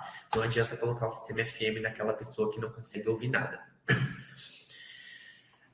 Bom, a gente também, aqui no Instituto Autovida, na verdade, nos serviços de saúde auditiva aqui de Santa Catarina, a gente não conta com muita terapia fonoaudiológica, né? Então, após a concessão de AASE, o ideal seria fazer a terapia fonoaudiológica pelos aqueles motivos que a professora Karina falou, de trabalhar as habilidades auditivas e de linguagem, também garantir a compreensão, né, dos sons ambientais.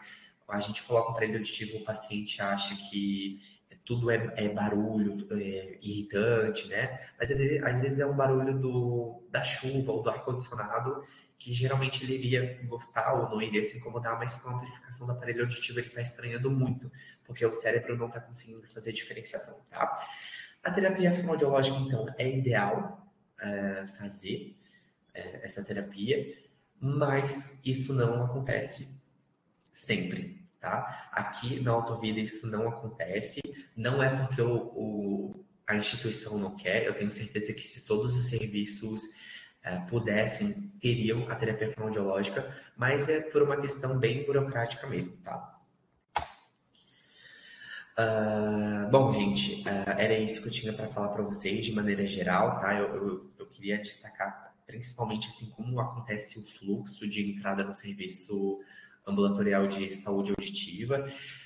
Também uma coisa que eu não falei, assim, os candidatos a implante coclear, né? Então, se a gente coloca o aparelho auditivo na pessoa e não está tendo muito benefício, essa pessoa entra nos critérios para implante coclear ou prótese auditiva ancorada no osso, o médico otorrino aqui do sistema do serviço ambulatorial, ele encaminha para o serviço hospitalar de saúde auditiva, tá? Para que a pessoa faça as cirurgias, coloque o implante e a prótese ancorada e aí fique em acompanhamento no hospital, tá bom? De maneira geral é isso. E espero que vocês tenham gostado das informações, tá? E agora a gente passa para a sessão de perguntas e respostas. Uma dúvida que me surgiu. Vocês colocaram nas falas de vocês sobre um aumento de uma prevalência de problemas relacionados à saúde auditiva. Isso é monitorado no Brasil de alguma maneira? A gente tem essas informações, isso é uma preocupação realmente epidemiológica, não, imagino que o problema tenha uma magnitude elevada, mas a gente tem inquéritos de base nacional que estão investigando isso, e aí eu queria fazer um paralelo com uma outra questão que a Karina trouxe na fala dela, que me chamou muita atenção, e a Karina refrisou muito isso, da importância da triagem. E o quanto que a ausência de triagem tem impactado também numa dificuldade, talvez, da gente ter informações mais concretas sobre saúde auditiva no nosso país. E eu queria ouvir vocês um pouco sobre isso, assim, existência de dados, não existência, e aí a questão relacionada à triagem, como que isso tem sido feito. Posso iniciar, então, Vitor?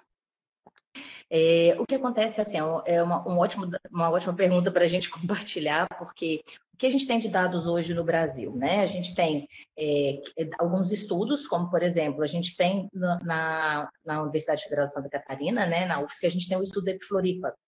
Então, por exemplo, no Epifloripa idoso, a gente inseriu uma questão desde a segunda ou terceira onda, ali, em 2013, uma questão autorreferida. Então, o que acontece de dificuldade com a perda auditiva? É a logística para a realização dos exames, né? A gente precisa de um ambiente silencioso, de cabina, profissionais treinados, os equipamentos são caros. Então, existem muitos estudos que estão fazendo uma comparação entre os dados autorreferidos com a validação com audiometria. Porém, no Brasil ainda existe algumas limitações. Então, o que a gente tem de dado?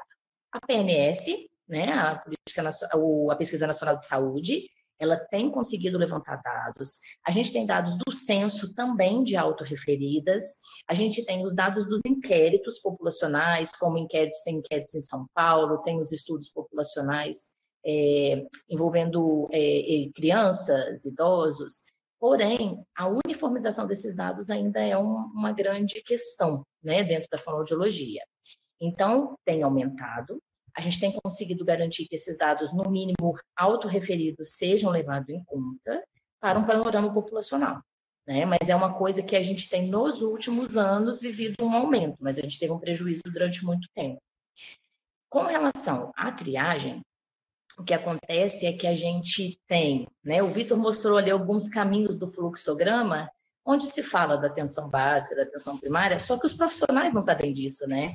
Eles não são treinados para isso. Então, a gente tem algumas limitações relacionadas a isso.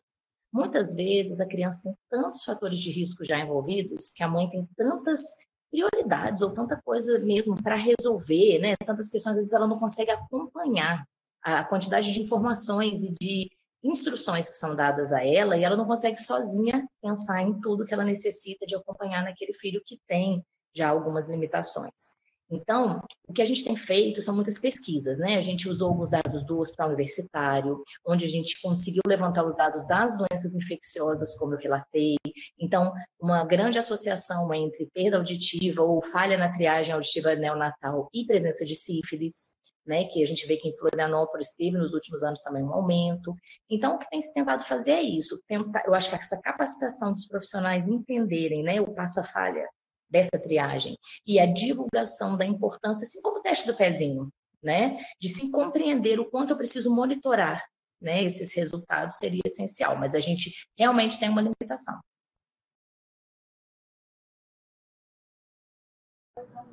Vitor, você quer complementar com alguma informação? Eu gostaria de falar que a perda auditiva é uma deficiência invisível, né, como a professora Karina falou, no sentido de que é difícil de verificar essa perda. A gente tem que ter uma atenção muito grande para a gente conseguir ver se a pessoa não está ouvindo muito bem, se ela reage aos sons ou não, né, principalmente crianças. E como a professora Karina falou, a mãe às vezes a mãe e o pai têm muitas funções. Então, exercendo muitas funções e fica, no dia a dia, acaba passando despercebido, né? Então, nós como profissionais de saúde, é bom a gente se amparar de todo esse conhecimento, de verificar a caderneta, ajudar os pais nessa verificação, orientar de maneira adequada, né? Construir materiais que facilitem a compreensão. Às vezes a pessoa não tem uma alta escolaridade, né, de baixa escolaridade, não consegue entender muitas informações escritas, talvez uma informação mais desenhada seja melhor no sentido de fluxogramas, né, ou desenhos mesmo. A gente garantir o acesso a essas informações. A gente fala muito de que se deve ter informações, mas como essas informações são disponibilizadas também é algo muito importante de se pensar. Pensando que pessoas de diversos status socioeconômicos e educativos entram na unidade básica de saúde. Tá? Perfeito. E aí, isso também é um gancho para a segunda questão que eu queria debater com vocês. Eu entendo, compreendo como o processo de inclusão de outras profissões dentro do funcionamento do Sistema Único de Saúde, gradativamente isso vai gerando maior engajamento dos profissionais, a gente vai qualificando as linhas de cuidado, os fluxos de atenção, e aí imagino que com a fonoaudiologia isso também tem acontecido de forma gradativa, à medida que a profissão vai se inserindo, a gente vai conseguindo aprimorar melhor os fluxos e a compreensão dos outros profissionais de saúde sobre aspectos relacionados ao exercício profissional, né, da fonoaudiologia e as questões relacionadas à saúde auditiva. Mas, ao mesmo tempo, assim, me parece, e aí pode ser uma análise equivocada minha, por isso que eu queria ouvir vocês, me parece ainda que existe um hiato importante, assim, da capacidade que os outros profissionais de saúde têm hoje de participar de um processo de diagnóstico relacionado à saúde auditiva e de gerar encaminhamentos e fluxos de cuidado adequados também para situações relacionadas à saúde auditiva. Isso é uma percepção que eu tenho. Eu queria ouvir de vocês se a minha percepção ela realmente ela está correta, e entender como que vocês visualizam se isso tem melhorado, se os profissionais de saúde, os outros profissionais de saúde, as equipes de saúde da família, elas estão começando a se apoderar cada vez mais das questões relacionadas à saúde auditiva, de entendimento dos fluxos. Queria ouvir muito do Vitor, como que ele tem percebido esses encaminhamentos, se esses fluxos que o Vitor mostrou para a gente, eles realmente estão funcionando, se os profissionais de saúde eles estão utilizando esses fluxos de forma adequada, como é que na prática isso tem ocorrido também? Eu vou iniciar falando, pode ser, Vitor, só porque eu acho que do fluxo você vai falar, mas é porque, assim, é uma questão que me empolga, é Mick mesmo, né? Mick. Fiquei pensando agora se não era mais, mas isso, Mick. Qual é a grande questão no meu entendimento? Por isso que a proposta de estar aqui é uma proposta que foi muito importante no meu ponto de vista. A grande questão é que o fonoaudiólogo, a ideia é um profissional reabilitador, né, que é o que a gente vê hoje na configuração do sistema de saúde de Santa Catarina. Vamos um pouco a Florianópolis, porque em Santa Catarina tem alguns municípios que já têm inserção na atenção básica. A saúde pública surgiu na fonoaudiologia como uma tentativa de ampliar esse olhar do fonoaudiólogo, mas a gente ainda tem muito o que caminhar. E aí a grande questão que eu acredito é que é totalmente verdadeira a sua fala. Por quê? Porque o nosso papel dentro da atenção básica não existe, né? A gente não está vivenciando onde é o lugar onde a gente tem maior troca, né? Onde a gente vivencia matriciamento, onde a gente vivencia planos terapêuticos singulares, onde a gente vivencia tudo isso. A atenção básica.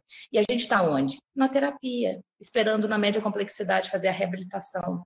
Então, a gente não tem espaço para mostrar como para os outros profissionais vivenciarem, porque não é só uma capacitação, uma conversa, é a vivência diária que traz o aprendizado.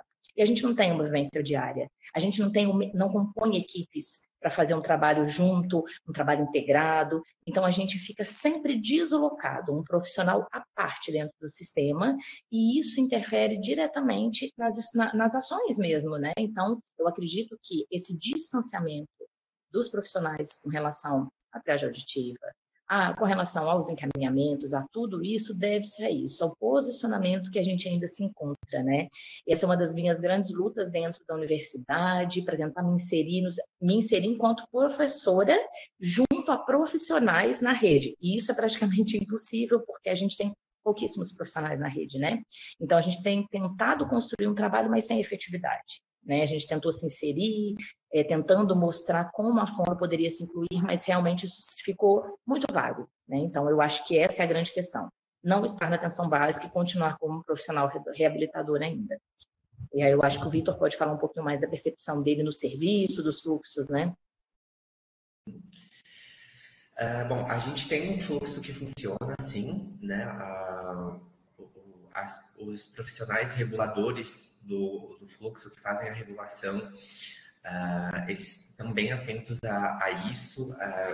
Então, tendo como porta inicial seria a Secretaria Municipal de Saúde, né? Então, após fazer a audiometria em algum local, o indivíduo vai levar a audiometria ou encaminhamento para a Secretaria Municipal de Saúde. Ele funciona, inclusive esse ano a gente teve um aumento muito grande dos atendimentos, tá? A gente conseguiu adiantar muito a fila de espera, que estava enorme. A gente atende por mês em torno de 600 pacientes, tá?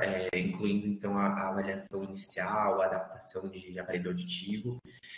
O que eu tenho percebido mais no fluxo que tá acontecendo que está interrompendo, né? Seria no acompanhamento mesmo, tá? Eu acho que após pegar o aparelho auditivo, após fazer a adaptação do aparelho auditivo, os usuários estão com problema para voltar. Mas não é questão do fluxo em si, mas sim o acesso a serviços de saúde, que daí a gente puxa um outro problema, né? Que são pessoas que vêm de cidades de muito longe. Tem gente que acorda 1h da manhã, 3h da manhã, para chegar aqui às 8h e ser atendido só à tarde, porque o horário agendado é só à tarde. Vitor, me desculpa, não sei se eu perdi isso na sua fala.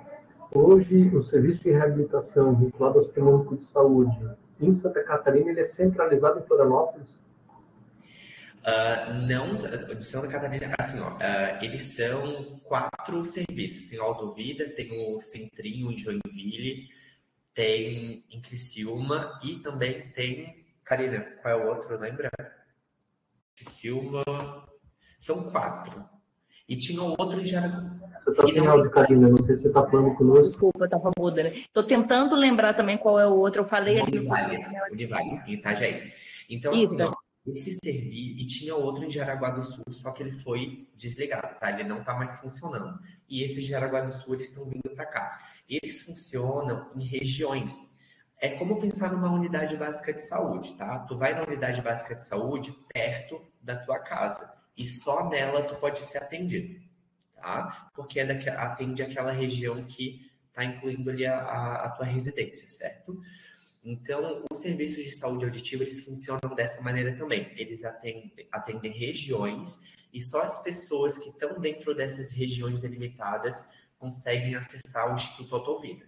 Então, as pessoas que acessam o Instituto Autovida, elas não podem ser atendidas na Univale, a não ser que elas troquem, que elas se mudem, né? Mudem de residência para a área que a Univale atende, né? Para essa região. Tá? Mas então, são 4 pontos, todos eles no litoral. A gente não tem nenhum no oeste do estado, Planalto Oeste. Não. O mais próximo seria Jaraguá do Sul, né? Que foi... Por isso que eles viajam grandes distâncias. Perfeito, né? Perfeito. Que é mais ou menos baseado na população, né? Então, por ser um financiamento de alta complexidade e tudo, né? Um autofinanciamento, aí acaba sendo direcionado pela quantidade da população, né? E aí acaba sendo um serviço de referência que muitas vezes a distância é longa, né? Exatamente. E aí essa distância sendo longa, né? As prefeituras disponibilizam as vans, né? Os ônibus da prefeitura para que esses pacientes consigam vir até aqui, mas é um tempo muito demorado, né? Então, às vezes, a gente está fazendo audiometria e o paciente dorme na cabine, de tão cansado que ele está. E aí a gente tem respostas dos limiares ali inadequados, e a gente precisa que esses limiares eles sejam marcados ali, né, no audiograma de uma maneira adequada, porque é em cima deles que a gente faz a programação do aparelho auditivo e reabilita adequadamente o usuário. Outra questão. Aí para você, Vitor, uma coisa que eu também fiquei curioso, quando você falou sobre manutenção dos aparelhos auditivos.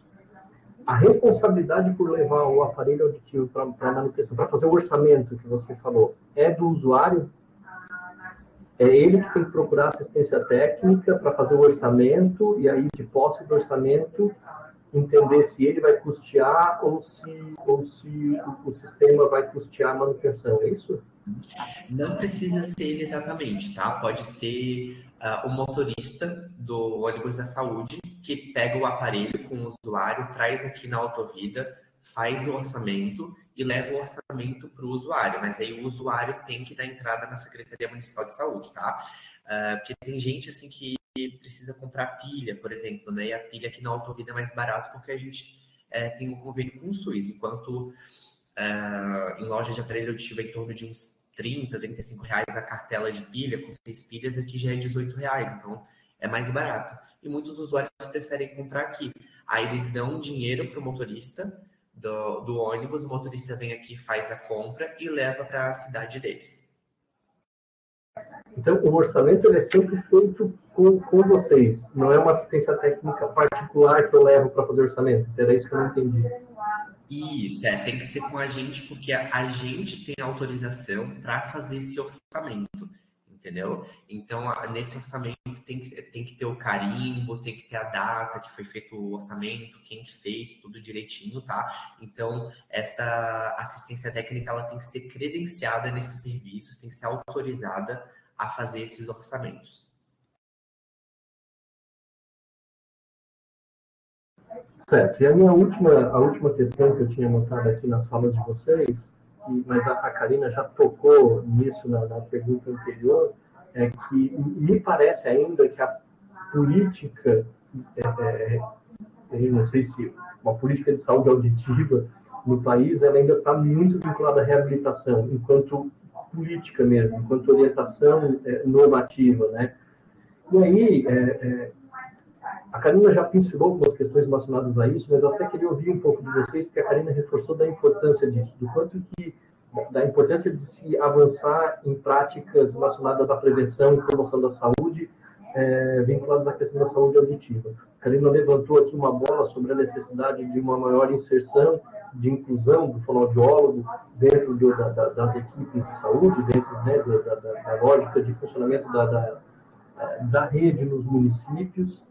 Mas como eu queria qualificar um pouco esse debate, assim, como vocês visualizam essa inserção, né, e esse avanço para ações de prevenção e ações de promoção da saúde quando a gente trata de saúde auditiva. O que seriam ações de prevenção em saúde auditiva que a gente poderia estar fazendo, vinculado à atenção básica? O que seriam ações de promoção da saúde que poderiam ser feitas também relacionadas à saúde auditiva?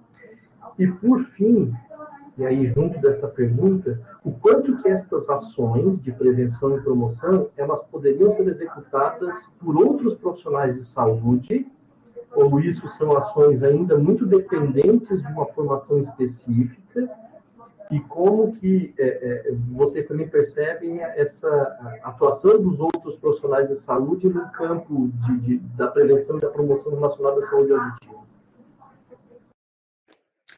Bom, eu acredito que na atenção básica, como que essa prevenção deveria ser potencializada, vamos dizer assim, né?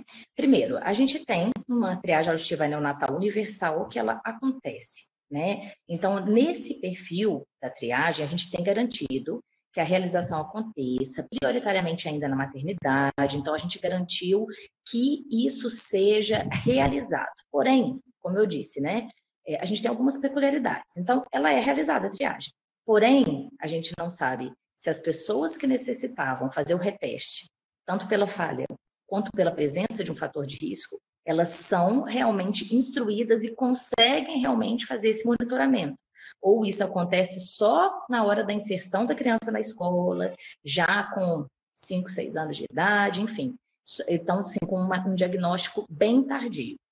Então, a triagem auditiva neonatal acontece, porém, o que faltaria como potencializador é o conhecimento dos profissionais parceiros, que poderiam ser os pediatras, os agentes comunitários, os médicos, né, do centro de saúde, enfim, do conhecimento só de se analisar na carteira de saúde, né, na caderneta da criança, se houve uma falha ou se é indicador de risco.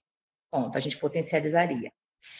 Uma questão muito séria que a gente vivencia, não vou saber te dizer especialmente se em Santa Catarina, mas com certeza em Florianópolis, é a inexistência da triagem auditiva escolar.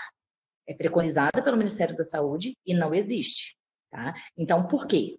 Porque a gente levantaria uma demanda, né? Então, não tem profissionais para realizar, porque esse exame, apesar de ser um aparelho, a gente precisa de preparo, assim, de posições, de técnicas, né, que realmente necessitam de um profissional especializado.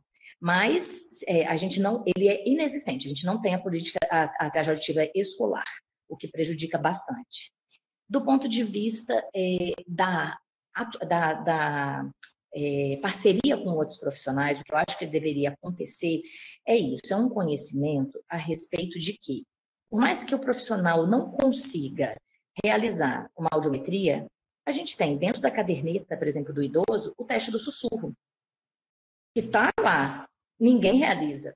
Né? Então, se a gente fizesse um teste do sussurro, poderia ser para o médico um aspecto de screening. Olha, no teste do sussurro, essa pessoa falhou. Né? Cadê o teste do sussurro? Ele está lá só como algo que poderia ser usado na atenção primária. Cadê uma pergunta? A gente tem perguntas validadas, onde eu pergunto se existe uma dificuldade em ouvir. Poderia ser um critério de encaminhamento para um diagnóstico, mas eu já sei que eu tive um screening de alguma forma. Então, eu acho assim, tem dois lados que devem ser olhados, né? Assim, o lado do fonoaudiólogo, que tem uma responsabilidade enquanto profissional no caráter reabilitador, que acaba se inserindo demais e perdendo outros espaços, e também das políticas públicas que acabam não efetivando certas questões que são inseridas, mas não são efetivadas, a falta de inserção do profissional de atenção básica, que traria para os outros profissionais uma vivência melhor do que a fonoaudiologia realmente representa dentro de uma equipe, né? De estabelecer a triagem auditiva escolar, de se estabelecer o teste do sussurro, né? A gente tem no Sereste, a gente tem algum controle de perda auditiva? Não. A gente tem alguma ação de saúde em saúde do trabalhador relacionada ao monitoramento da audição deles? Não, são nas empresas privadas. As empresas privadas não geram indicadores. Então, eu acredito que o caminhar é mais voltado para isso. Além da nossa responsabilidade, porque a gente teve uma conquista na concessão dos aparelhos, porém muitos aparelhos vão para a gaveta. Né? Então, onde estão os recursos para a reabilitação? Né? A gente precisa que o SUS entenda, o Ministério da Saúde, a política de atenção, não é mais a política de atenção, né? Mas, por exemplo, Viver Sem Limites, entenda que eu só vou ter uma inserção social quando eu tiver uma reabilitação, e a reabilitação requer um treinamento, né? Não só uma colocação de aparelho auditivo. Né? Então, tem esse caminho que eu acredito que a gente precisa ainda trilhar para garantir que tudo isso aconteça de uma forma mais efetiva. Está um pouco distante ainda, né?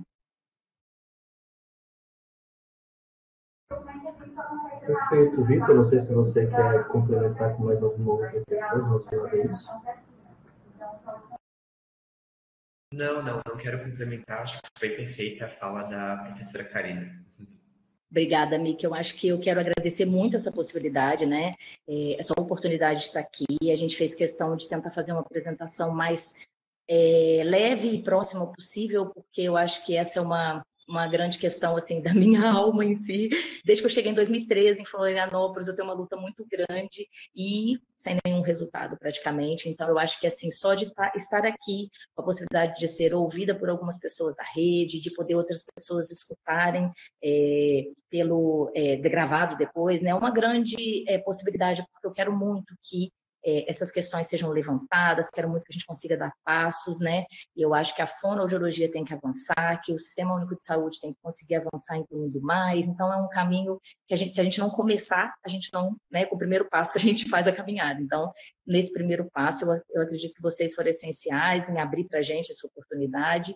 Então, foi realmente muito bom estar aqui e espero ter contribuído. Espero também que desdobramentos aconteçam. A gente está aí à disposição, porque eu acho que seria magnífico se a gente conseguisse trilhar esse caminho juntos aí. Tá bom? Conte com a gente e muito obrigada, viu? Mais uma vez.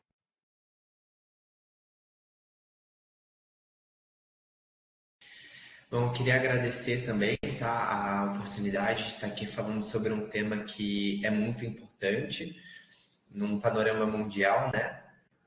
E para profissionais da atenção básica, uma coisa que eu aprendi desde a graduação é que antes de eu me tornar um fonoaudiólogo, eu vou ser um profissional da saúde.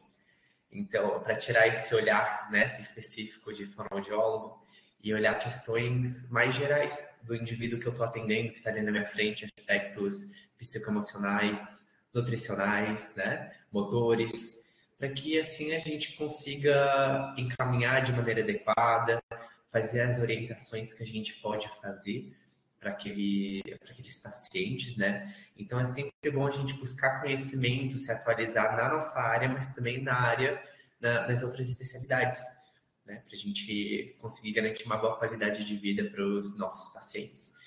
Então, muito obrigado, tá, pela oportunidade de estar aqui. Obrigado pela saúde. Foi muito bom.